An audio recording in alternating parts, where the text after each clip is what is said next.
ओम शांति छात्रों, आज हम हिंदी लैंग्वेज का पाठ शब्द सृजन पढ़ने जा रहे हैं। शब्द सृजन अर्थात शब्दों का निर्माण करना। ये तो हम जानते हैं कि हमें अपने मन की भाषा के जो विचार होते हैं उनको आदान प्रदान करने के लिए हमें शब्दों की आवश्यकता पड़ती है, और शब्दों से हमारे वाक्यों का निर्माण होता है और वाक्यों से हमारी भाषा का निर्माण होता है। तो भाषाओं में शब्द कैसे बनते हैं, कभी आपने सोचा है? हर भाषा में नई नई संकल्पनाओं के लिए नए नए शब्द बनाए जाते हैं, और भाषा में नई नई संकल्पनाएं आती ही रहती हैं और हम इनके लिए नए नए शब्द बनाते रहते हैं, और इन्हीं शब्दों के निर्माण को ही शब्द सृजन कहा जाता है। अब ये नए शब्दों की रचना कैसे होती है? शब्द सृजन बेटा 3 तरह से किया जाता है। पहला है मूल शब्द के आरंभ में कई शब्द रूप जोड़कर। ठीक है, जैसे हमारा मूल शब्द है। अब हम बात करते हैं मूल शब्द की। वे मूल शब्द जो ऑलरेडी हमारी भाषाओं में निहित होते हैं वो हमारे मूल शब्द होते हैं, जिसे रूट वर्ड भी बोला जाता है। उससे पहले हमने जो ये शब्दांश लगाया है ये है उपसर्ग कहलाता है।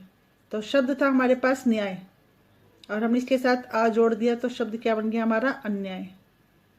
मूल शब्द है हमारे पास ईमान, हमने उसके पहले जो शब्दांश का प्रयोग किया है वो शब्द है बे, और हमारे मूल शब्द के साथ इसे जोड़ कर ये शब्द बन गया हमारा बेईमान। दूसरी तरह क्या होता है, शब्द के अंत में कई शब्द रूप जोड़कर। जैसे शब्द था हमारे पास सुंदर, यानी कि जो सुंदर शब्द है ये हमारा मूल रूप है, मूल शब्द है, और इसके साथ हमने ता शब्द जोड़ा तो क्या बन गया ये वर्ड हमारा सुंदरता। शब्द है हमारे पास ईमान, ये हमारा मूल शब्द है, इसके साथ हमने जोड़ा दार तो क्या बन गया ये हमारा ईमानदार। और तीसरी तरह से होता है दो मूल शब्दों को मिलाकर एक नए शब्द की रचना करना, यानी कि दोनों तरफ मूल शब्द हो। पहला है जैसे हमारा राष्ट्र, ये हमारा मूल शब्द है। दूसरे हमारे पास पिता, ये भी हमारा मूल शब्द है, और इन दोनों को मिलाकर बन गया हमारा राष्ट्रपिता। इस प्रकार से हर भाषा में 3 प्रकार से नए शब्द बनाए जा सकते हैं। ठीक है, अब किस तरह से बनाए जाते हैं? पहला होता है हमारे पास उपसर्ग द्वारा, दूसरा होता है प्रत्यय द्वारा, और तीसरा होता है हमारा समास द्वारा। आपके पाठ्यक्रम में उपसर्ग और प्रत्यय द्वारा समास ये शब्द रचना के बारे में बताया गया है। समास शब्द के बारे में हम लोग 10th में पढ़ेंगे। अब ये उपसर्ग होते क्या हैं? अब प्रश्न उठते हैं कि उपसर्ग क्या होते हैं। भाषा के वे लघुतम अर्थवान खंड जो शब्दों के आरंभ में लगकर नए नए शब्दों का निर्माण करते हैं वे उपसर्ग कहलाते हैं। अर्थात वे शब्दांश जो शब्द किसी भी शब्द से पहले जुड़कर उसके अर्थ में परिवर्तन ले आते हैं वे क्या कहलाते हैं? हमारे उपसर्ग। यानी कि वे शब्दांश जो किसी भी शब्द से यानी कि मूल शब्द के आरंभ में लग जाए और उसके लगने के पश्चात जो शब्द होता है उसका जो अर्थ होता है वह परिवर्तित हो जाता है, वह अपना रूप बदल लेता है, तो वे क्या कहलाते हैं? हमारे उपसर्ग।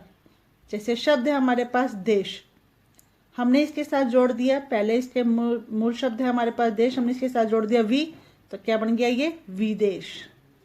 और इसी देश के साथ हमने शब्द जोड़ दिया स्व, तो शब्द बन गया हमारा स्वदेश।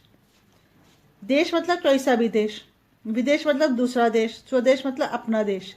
तो एक ही वर्ण शब्द के साथ हमने 2 तरीके से एक नए शब्दों की रचना कर दी है। शब्द और उपसर्गों में अंतर क्या होता है? शब्दों तथा उपसर्गों में यह अंतर होता है कि उपसर्ग शब्दों की तरह अर्थवान तो होते हैं पर स्वतंत्र नहीं होते, अर्थात इनका भाषा में प्रयोग अलग से स्वतंत्र रूप में नहीं हो सकता। यानी कि इनके अर्थ तो होती है, जो शब्दांश हम यूज करते हैं किसी भी शब्द से पहले जिन्हें हम उपसर्ग कहते हैं, इनका अर्थ तो होता है लेकिन इनका अस्तित्व नहीं होता। इन्हें हम अपनी भाषा में वैसा प्रयोग नहीं कर सकते जैसा कि हम शब्दों को प्रयोग करते हैं।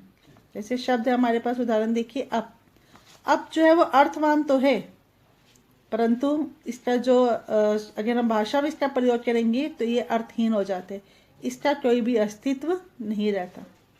और जो यश शब्द है ये हमारा मूल शब्द है, इसके साथ जब हमने अप को जोड़ा तो इसका शब्द बन गया हमारा नए शब्द की कौन सी रचना हुई है? अपयश। तो यश का मतलब था प्रसिद्धि होना, यश फैल जाना, और अपयश का मतलब है किसी बुरे तरीके से, यानी कि नेगेटिविटी से किसी का जब यश फैलते हैं तो वह अपयश कहलाते। तो केवल एक अपशब्द लगाने से, यानी कि एक अप शब्दांश लगाने से इस यश शब्द का जो अर्थ था वो परिवर्तित हो गया है। शब्द है हमारे पास सिद्ध, जो हमारा मूल शब्द है वो है हमारे पास सिद्ध। और जो ये सिद्ध होते हैं इसका ना किसी चीज़ को प्रूव करना, इसके साथ जो प्र है ये अर्थवान तो इसका मीनिंग तो होते हैं, परंतु इसका हम अपनी भाषा में एज इट इज़ प्रयोग नहीं कर सकते। ये हमारे शब्दों में, भाषाओं में अपना अस्तित्व नहीं रखता। लेकिन जब हमने इसका सिद्ध के साथ प्रयोग किया तो शब्द बन गया हमारे पास प्रसिद्ध, एक नए शब्द की रचना होगी। सिर्फ प्र शब्द जोड़ने से एक नया शब्द सृजित हो गया, शब्द बन गया हमारा प्रसिद्ध। सिद्ध मतलब प्रूव करना, प्रसिद्ध मतलब उसका यश फैला हुआ। अब बात करते हैं बेटा उपसर्गों के भेदों की। उपसर्ग के जो मुख्य रूप से हैं, वो जो मेन भेद माने जाते हैं वो 3 तरह के माने जाते हैं। पहला होता है तत्सम उपसर्ग, दूसरा होता है तद्भव उपसर्ग, तीसरा होता है विदेशी उपसर्ग या आकृत उपसर्ग। इन्हीं के अंतर्गत आते हैं अरबी फारसी के उपसर्ग भी और अंग्रेजी भाषा के उपसर्ग भी। अब बात करते हैं हम तत्सम शब्द। जो तत्सम उपसर्ग होते हैं वो होते क्या हैं, तो पहले हमारा ये जानना जरूरी है कि तत्सम होता क्या है। तत्सम बेटा वो शब्द होते हैं जो हमारी संस्कृत भाषा से एज इट इज़ हमारी हिंदी भाषा में प्रयुक्त किए जाते हैं। समझ में आया बेटा? संस्कृत के वे शब्द जो हमारी भाषा में एज इट इज़ प्रयोग किए जाते हैं वे कहलाते हैं हमारे तत्सम शब्द। अब बात करते हैं तद्भव। तद्भव क्या होते हैं?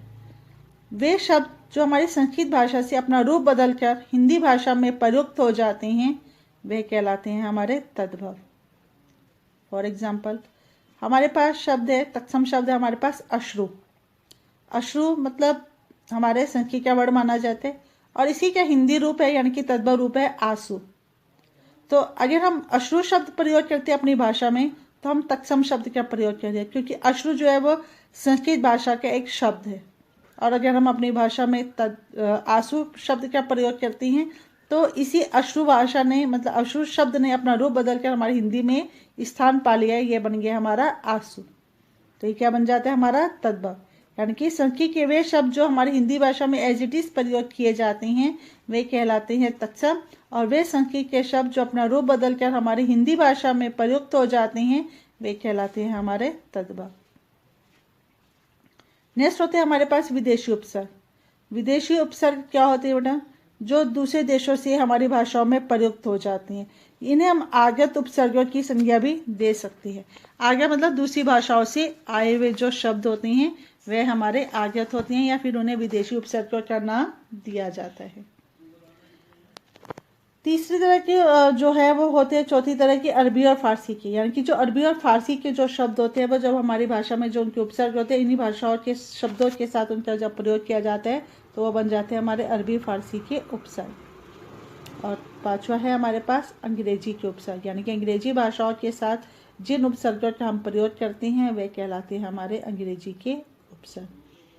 आई थिंक आप लोगों को समझ में आ गया होगा। अब आगे चलते हैं।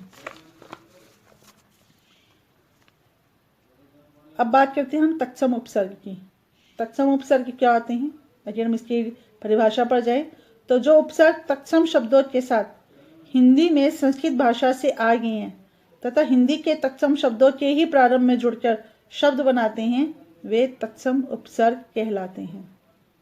यानी कि तत्सम उपसर्ग वे होते हैं जो हिंदी भाषा में हिंदी शब्दों के साथ ही हमारे भाषाओं में प्रयुक्त हुए हैं। एज इट इज़ वो संस्कृत के शब्द होते हैं, उनके साथ उनका प्रयोग किया जाता है तो वे क्या कहलाते हैं हमारे तत्सम उपसर्ग। एग्जाम्पल शब्द है हमारे पास अति। इसका अर्थ जो होता है वो होता है हमारे पास अधिक। अब हमारा जो मूल शब्द है वो है हमारे पास अंत के साथ हमने जोड़ दिया अति, तो अति प्लस अंत क्या बना हमारा नया शब्द अत्यंत। अति प्लस अधिक, इन दोनों के मेल से नए शब्द की क्या रचना हुई है? अत्यधिक। दूसरा हमारा संस्कृत का जो तत्सम उपसर्ग है वो है हमारे पास अधि। अधि का मतलब होता है ऊपर और श्रेष्ठ। हमने अधि के साथ पति लगाया, पति जो हमारा वो मूल शब्द है और अधि जो है वो हमारा उपसर्ग है, तो इन दोनों के मेल से नए शब्द की क्या रचना हुई है? अधिपति। दूसरा है हमारे पास अधि प्लस अक्ष। अक्ष हमारे संस्कृत भाषा का ही उपसर्ग है, शब्द है, मूल शब्द है, और जो अधि है वह हमारे संस्कृत भाषा का ही तत्सम उपसर्ग माना जाता है। इन दोनों के में से शब्द क्या बन गया हमारे पास? अध्यक्ष। अब बात करते हैं हम तद्भव उपसर्गों की। मैंने पहले भी बताया बच्चों कि जो शब्द हमारी संस्कृत भाषा से अपना रूप बदलकर हमारी हिंदी भाषा में प्रयुक्त किए जाते हैं वे क्या कहलाते हैं? हमारे तद्भव। अगर हम इसकी परिभाषा के बारे में बात करें तो जिन उपसर्गों का विकास संस्कृत के समास उपसर्गों से हुआ है, यानी कि तत्सम शब्दों से हुआ है, उन्होंने रूप बदल लिया, और जिस प्रकार से जो शब्द होते हैं वे अपना रूप बदलकर हमारी हिंदी भाषा में प्रयुक्त हो जाते हैं, वैसे ही जो उपसर्ग होते हैं वे भी अपना रूप बदलकर हमारी हिंदी भाषा में प्रयुक्त हो जाते हैं, तो वे क्या कहलाते हैं? हमारे तद्भव उपसर्ग कहलाते हैं। इन्हें दूसरे शब्दों में हिंदी के उपसर्ग भी कहा जाता है। तत्सम उपसर्ग को हम संस्कृत के उपसर्ग भी कह सकते हैं और तद्भव उपसर्ग को हम हिंदी के उपसर्ग भी कह सकते हैं। पहला उपसर्ग है हमारे पास आ। इसका अर्थ होता है अभाव या निषेध। निषेध मतलब अभाव मतलब किसी चीज़ की कमी हो जाना, और निषेध जो चीज़ मतलब नहीं होती है, उसको नहीं मतलब परमिशन नहीं मिलती है किसी चीज़ को, मना होता है जिस चीज़ का। तो ये शब्द है हमारे पास अ प्लस था मतलब स्थान, अ मतलब जिसका कि था ही ना हो, जिसका कि स्थान ही ना हो, अनलिमिटेड। भय मतलब डर, हमने इसके साथ लगा दिया आया, यानी कि बिना भय के, जिसके अंदर भय की कमी होती है, तो वो क्या बन गया हमारा? अभय। दूसरा तद्भव उपसर्ग है हमारे पास अध। इसका अर्थ होता है आधा। जला हमारा हिंदी का उपसर्ग शब्द है, हमने इसके साथ लगाया अध, तो इनको जोड़कर बन गया हमारा अध जला। मरा हमारा हिंदी का शब्द है, इसके साथ हमने लगाया अध, तो ये बन गया हमारे पास अधमरा। अब बात करते हैं बेटा विदेशी और आगत उपसर्गों की। मैंने पहले ही बताया कि जो विदेशी और आगत जो हमारे पास वो होती हैं, शब्द होते हैं, दूसरी भाषाओं से हमारे भाषाओं में प्रयुक्त किए जाते हैं। विदेशी भाषाओं में जो उपसर्ग हिंदी में आए हैं उन्हें हम आगत या फिर विदेशी उपसर्ग के नाम से जानते हैं। इसमें पहला उदाहरण देखिए, ये है हमारे पास ब। इसका अर्थ होता है के साथ या फिर से। हमने लिया है शब्द नाम, और ये हमारे पास ब, ये जोड़कर बन गया हमारा बनाम। गैर, इसके साथ हमने ब उपसर्ग को जोड़ दिया, शब्द बन गया हमारे पास बगैर। तो यहाँ पर जो हमारे उर्दू फारसी के होते हैं या अंग्रेजी भाषा के जो शब्द होते हैं वो इसी के अंतर्गत आते हैं। अब मैं इसको अलग से आपको एक्सप्लेन कर रही हूँ, अरबी और फारसी के शब्दों को। अरबी और फारसी के उपसर्ग है हमारे पास ला। इसका अर्थ होता है बिना। शब्द है हमारे पास ला, और दूसरा शब्द है हमारे पास, यानी कि मूल शब्द जो है वह है हमारे पास परवाह। तो ला हमारा अरबी फारसी का उपसर्ग माना जाता है, परवाह भी हमारा उर्दू फारसी का ही शब्द है, तो इन दोनों के मेल से बन गया हमारा ला परवाह। अब शब्द देखिए बेटा बद। बद का मतलब होता है बुरा। नाम के साथ हमने बद शब्द जोड़ा, तो ये बन गया हमारा बदनाम। सूरत शब्द के साथ हमने बद शब्द जोड़ा, यानी कि उपसर्ग जोड़ा, तो वो बन गया हमारा बदसूरत। तो नाम के साथ और सूरत के साथ सिर्फ एक बद शब्द लगाने से ही इन दोनों का जो अर्थ था वह परिवर्तित हो गया है। अब बात करते हैं हम अंग्रेजी के उपसर्गों की। जो अंग्रेजी के उपसर्ग होते हैं वह अंग्रेजी भाषाओं के शब्दों के साथ ही उनका प्रयोग किया जाता है। जैसे उपसर्ग है हमारे पास हेड। इसका अर्थ होता है मुख्य। हेड प्लस मास्टर, तो क्या बना वो हमारा? Head master. वाइस का अर्थ होता है हमारा पास सहायक, यानी कि किसी भी पद के का जो सहायक होता है वह वाइस कहलाता है। तो हमने इसका प्रिंसिपल शब्द के साथ जोड़ दिया, वाइस प्रिंसिपल, तो शब्द के नए शब्द की रचना होगी हमारे पास वाइस प्रिंसिपल। चीफ का मतलब होता है प्रमुख। हमने मिनिस्टर के साथ जोड़ा चीफ, तो ये शब्द बन गया हमारा चीफ मिनिस्टर। समझ में आ गया बेटा प्रत्यय क्या होता है? ठीक है। उपसर्गों की तरह जो प्रत्यय होते हैं वह भी जो है वह भाषा की लघुतम अर्थवान इकाई मानी जाती है। इनका भी अर्थ होता है, जो शब्दों के अंत में लगकर नए नए शब्दों को बनाते हैं। और उपसर्गों की तरह इनका भी अपना अर्थ होता है, परंतु वैसे ही जैसा कि इनका बिना शब्द के इनका कोई अस्तित्व नहीं होता, ये स्वतंत्र नहीं होते हैं और ना ही इनका जो है वो स्वतंत्र रूप से हमारी भाषा के अंदर इसका प्रयोग किया जाता है। तो प्रत्यय क्या होती हैं? प्रत्यय भी होते हैं जो किसी मूल शब्द के अंत में लगकर उसके अर्थ में परिवर्तन ला देते हैं, वे क्या कहलाते हैं? हमारे प्रत्यय। समझ में आ गया बेटा? प्रत्यय क्या होते हैं? जो मूल शब्दों के अंत में लगकर, ध्यान दीजिएगा, मूल शब्दों के अंत में लगकर उसके अर्थ में परिवर्तन ले आते हैं, वे क्या कहलाते हैं? हमारे प्रत्यय। ठीक है, तो प्रत्यय भी उपसर्गों की तरह ही होते हैं, इनका अर्थ तो होता है लेकिन ये स्वतंत्र नहीं होते। जैसे एग्जाम्पल देखिए, इसमें एग्जाम्पल दिया हुआ है सुंदर। सुंदर शब्द क्या है? हमारा मूल शब्द है। ठीक है, और जो ता है वो क्या है? हमारा प्रत्यय है। तो जब हमने मूल शब्द के साथ प्रत्यय को जोड़ा तो इससे नए शब्द की रचना क्या हुई? हमारी सुंदरता। अब यहाँ पर देखिए मनुष्य। मनुष्य क्या है? हमारा मूल शब्द है और जो त्वा है वो क्या है? हमारा प्रत्यय। जो मनुष्य है वह तो हमारा अर्थवान है, तो अभी हमारा जो है वो उसके लिए भाववाचक संज्ञा के लिए प्रयोग किया जाता है इन दोनों के मेल से, लेकिन हम इसे स्वतंत्र रूप में इसका प्रयोग नहीं करते।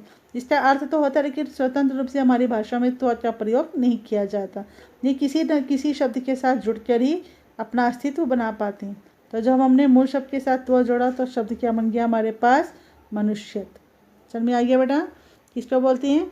जो शब्द मतलब शब्दांश या जो शब्द भाषा की जो रूप होते हैं वह शब्द के अंत में लग जाता है और उसके अर्थ में या तो विशेषता ले आते हैं या उसके अर्थ में परिवर्तन ला देते हैं, वह क्या कहलाते हैं? हमारे प्रत्यय।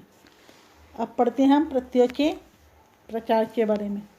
कितने प्रकार के होते हैं? प्रत्यय के दो भेद माने जाते हैं मुख्य रूप से।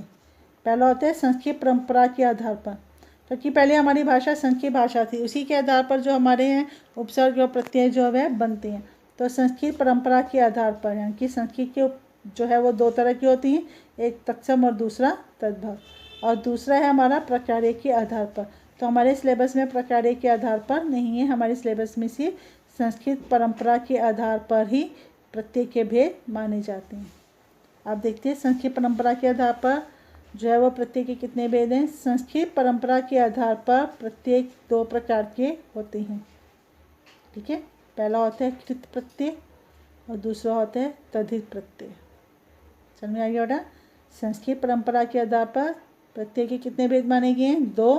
पहला होता है कृत प्रत्यय और दूसरा होता है तद्धित प्रत्यय। तद्धित प्रत्यय।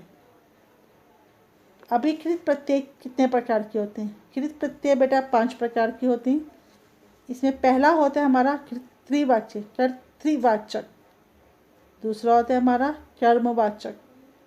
तीसरा होता है हमारा करणवाचक। चौथा होता है हमारा भाववाचक और पांचवा होता है हमारा क्रियावाचक। समझ आ गया? पहला कर्तृवाचक, दूसरा कर्मवाचक, तीसरा करणवाचक, चौथा भाववाचक और पांचवा क्रियावाचक। इनके बारे में हम बाद में विस्तार से पढ़ेंगे। अब जो तद्धित प्रत्यय होते हैं ये 8 प्रकार के माने जाते हैं। इसमें भी पहला क्या होता है हमारा? कर्तृवाचक, दूसरा होता है क्रमवाचक, तीसरा होता है भाववाचक, चौथा होता है संबंधवाचक, पांचवा होता है लघुतावाचक, छठा होता है गुणवाचक, सातवां होता है स्त्रीलिंगवाचक और आठवां होता है बहुवचनवाचक। समझ में आ गया बेटा? कितने प्रकार के तद्धित प्रत्यय कितने प्रकार के होते हैं? 8 प्रकार के। पहला कर्तृवाचक, क्रमवाचक, भाववाचक, संबंधवाचक, लघुतावाचक, गुणवाचक, स्त्रीलिंगवाचक, बहुवचनवाचक। ठीक है, आप जानते हैं कि वास्तव में कृत प्रत्यय होते क्या हैं? कृत प्रत्यय बेटा ये तो आपको मालूम ही है कि धातुएं होती हैं। धातु रूप आपने संस्कृत शब्द में पढ़े होंगे। धातु रूप माने जाते थे जैसे पट, पठती, पठत, पठंती। ठीक है, समझ में आया? याद हो गया आप लोगों को? कभी आप लोगों ने पढ़ी होगी संस्कृत तो उसमें होता था ना पठती, पठत, पठंती। ये सब हमारी धातु है जिनकी क्रियाएं जितनी भी होती हैं, क्रिया से बनने वाले जो शब्द होते हैं, क्रिया का जो रूप होता है वह हमारी संस्कृत भाषा में धातु रूप कहलाता है। तो वे प्रत्यय जो क्रिया के मूल रूप यानी कि धातु के अंत में लगकर संज्ञा और विशेषण शब्द बनाते हैं उन्हें कृत प्रत्यय कहते हैं। समझ में आया? वे प्रत्यय जो क्रिया के मूल रूप धातु के रूप मतलब धातु के अंत में जुड़कर, धातु मतलब क्रिया शब्दों के अंत में जुड़कर संज्ञा और विशेषण यानी कि जो उनसे नया शब्द का निर्माण होते हैं वह संज्ञा या विशेषण शब्द का निर्माण होते हैं, उन्हें कृत प्रत्यय कहते हैं। एग्जाम्पल जैसे पढ़, पढ़ जो है बेटा ये हमारा क्रिया वर्ड है, ये पठ धातु से बना हुआ है और इसके साथ हमने आई शब्द लगा दिया, जो प्रत्यय लगाया है वो आई है। तो पढ़ धातु में जब हमने आई जो है वो प्रत्यय जोड़ा तो हमारे कौन से नए शब्द की रचना हुई, वो शब्द बन गया हमारा पढ़ाई। समझ में आ गया। पढ़ जो है वो पढ़ धातु से निर्मित है, तो पढ़ धातु हमारी क्रिया के रूप माना जाते हैं। इसके साथ हमने आई जो है वो प्रत्यय जोड़े तो नए शब्द की कौन सी रचना हुई है, पढ़ाई। एक बात और ध्यान रखिएगा बेटा, जितने भी कृत प्रत्यय से बनने वाले शब्द होते हैं उन्हें हम क्या बोलते हैं, कृदंत।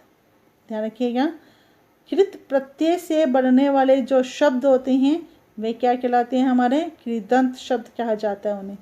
जैसे पढ़ हमारी धातु है, पढ़ धातु से बना है तो ये पढ़ जो है हमारा क्रिया रूप है, आई उसका प्रत्यय, शब्द क्या बन गया हमारा पढ़ाई। तो जो पढ़ाई शब्द है इसे हम किस रूप से जानेंगे, कृदंत शब्द। क्या बोलेंगे हम इस पढ़ाई शब्द को, कृदंत, क्योंकि कृत प्रत्यय से निर्मित हुआ है। समझ में आ गया। अब बात करते हैं हम तद्धित प्रत्यय की। तद्धित प्रत्यय जो होते हैं ना बेटा, वो धातु को छोड़कर यानी कि क्रिया शब्दों को छोड़कर संज्ञा, स्वर्णा या विशेषण अथवा जो अव्यय होते हैं, अव्यय मतलब क्रिया विशेषण हो गया, संबंध बोधक है, समुच्चय बोधक है, इसमें अधिबोधक है या निपात, जो ये अव्यय माने जाते हैं हमारे, उनके बाद लगाए जाते हैं। समझ में आ गया। तो तद्धित प्रत्यय धातु को छोड़कर यानी कि क्रिया शब्दों को छोड़कर संज्ञा, स्वर्णा, विशेषण तथा अव्यय, अव्यय मैंने पहले भी बताया बेटा 5 तरह के अव्यय होते हैं हमारे पास, जिन्हें हम अविकारी शब्द भी कहते हैं, जैसे कि क्रिया विशेषण, संबंध बोधक, समुच्चय बोधक, विस्मयादि बोधक तथा निपात के बाद लगाए जाते हैं। पहला वर्ड शब्द है हमारे पास ठंड, ठीक है, हमने इसके साथ जोड़ दिया आ तो नया शब्द क्या बन गया हमारा, ठंडा। ठीक है, नया शब्द है हमारे पास चमक, हमने इसके साथ इला शब्द जोड़ दिया तो क्या बन गया वो हमारा चमकीला। जिस प्रकार से बेटा हम कृत प्रत्यय में से बनने वाले शब्दों को हम कृदंत कहते हैं, ऐसे ही तद्धित प्रत्यय से बनने वाले जो शब्द होते हैं उन्हें हम क्या बोलते हैं, तद्धितांत। क्या बोला जाता है उनको, तद्धितांत। किस नाम से हम संबोधित करते हैं उसको, तद्धितांत। जो कृत से बने वो कृदंत और जो तद्धित प्रत्यय से बने वो तद्धितांत। तो जैसे ये शब्द बना हमारा ठंड प्लस आ तो शब्द बन गया हमारा ठंडा, तो ये क्या बना हमारा तद्धितांत। चमक प्लस इला तो शब्द क्या बना हमारा चमकीला, तो चमकीला शब्द क्या है हमारा तद्धितांत। समझ में आ गया बेटा। अब इसको एक फ्लो चार्ट के थ्रू हम समझ लेते हैं कि क्या होते हैं। प्रत्यय के 2 रूप माने जाते हैं, पहला है हमारा कृत प्रत्यय और दूसरा है हमारा तद्धित प्रत्यय। कृत प्रत्यय के कितने भेद हैं हमारे पास, पहला है हमारा कृतवाचक, दूसरा हमारा कर्मवाचक, तीसरा है हमारा करणवाचक, चौथा है हमारा भाववाचक और 5वां है हमारा क्रियावाचक। अब तद्धित प्रत्यय कितने प्रकार के हैं हमारे पास बेटा, 8 प्रकार के। पहला हमारा कृतवाचक, क्रमवाचक, भाववाचक, संबंधवाचक, लघुतावाचक, गुणवाचक, स्त्रीलिंगवाचक और बहुवचनवाचक। बहुवचन मतलब जैसे एक शब्द से नए शब्दों का एक वचन से बहुवचन बनाना। स्त्रीलिंग मतलब जैसे बूढ़ा का बूढ़ी हो जाता है, ई प्रत्यय लगा दिया। गुणवाचक में उसकी विशेष तौर पर बताया जाता है। लघुता मतलब छोटा, जैसे डिब्बा है तो डिबिया कर दिया। संबंध मतलब जोड़ने वाले, जैसे दुकानदार। भाववाचक जो भाव मतलब जो है वो मनुष्य में अगर हमने ता जोड़ दिया तो मनुष्यत्व बन गया। इस तरह से भाववाचक होते हैं, क्या मतलब पहला दूसरा तीसरा इस तरह से शब्द होते हैं। और कृतवाचक मतलब क्रिया से शब्दों से जो हमारे मतलब क्रिया शब्द की जो रचना की जाती है। तो ये समझ में आ गया बेटा। इसमें आपको सिर्फ जो है वो इन्हीं पर ध्यान देना है कि उपसर्ग किसे कहते हैं, प्रत्यय किसे कहते हैं, उपसर्गों के कितने भेद होते हैं और प्रत्यय के कितने भेद होते हैं। आपके पास प्रत्यय के दो भेद बताए गए हैं। कृत प्रत्यय मैंने आपको बता दिया किसको बोला जाते हैं। कृत प्रत्यय वे होते हैं वे प्रत्यय जो क्रिया के मूल रूप के अंत में जुड़कर संज्ञा और विशेषण शब्द बनाते हैं, उन्हें कृत प्रत्यय कहलाते हैं। और इनके मतलब धातु के अंत में जुड़कर जो नए शब्द की रचना होती है उसे हम किस नाम से जानते हैं? कृदंत शब्द कहा जाते हैं। और तद्धित प्रत्यय क्या होते हैं? मतलब धातु रूपों को छोड़कर केवल संज्ञा, स्वरनाम और विशेषण तथा अव्यय के बाद लगकर जो नए शब्दों का निर्माण किया जाता है वे हमारे तद्धित प्रत्यय कहलाती हैं। और इनसे जो नए शब्द की रचना होती है वो तद्धितांत कहलाती हैं। समझ में आ गया बेटा? अगर इससे संबंधित कुछ भी आपको मुश्किल आ रही है या समझ में नहीं आ रहे तो आप उसको आप पूछ सकती हैं। दूसरा जो ये फ्लो चार्ट मैंने इसमें बनाया है बेटा, इस पर आप अपने A4 शीट्स के ऊपर बनाकर तब अपनी कॉपी में पेस्ट कीजिएगा। A4 शीट पर आप प्रॉपर अच्छे से सुंदर तरीके से इसको बनाएंगे और उसके पश्चात आप इसे अपनी नोटबुक के अंदर पेस्ट कर देंगे। ठीक है बेटा? इससे संबंधित जो एक्सरसाइजेज हैं मैं अवसर से संबंधित एक्सरसाइज आपको दे रही हूँ और प्रत्यय से संबंधित एक्सरसाइज आपको दूसरे उसमें मिलेगी। धन्यवाद।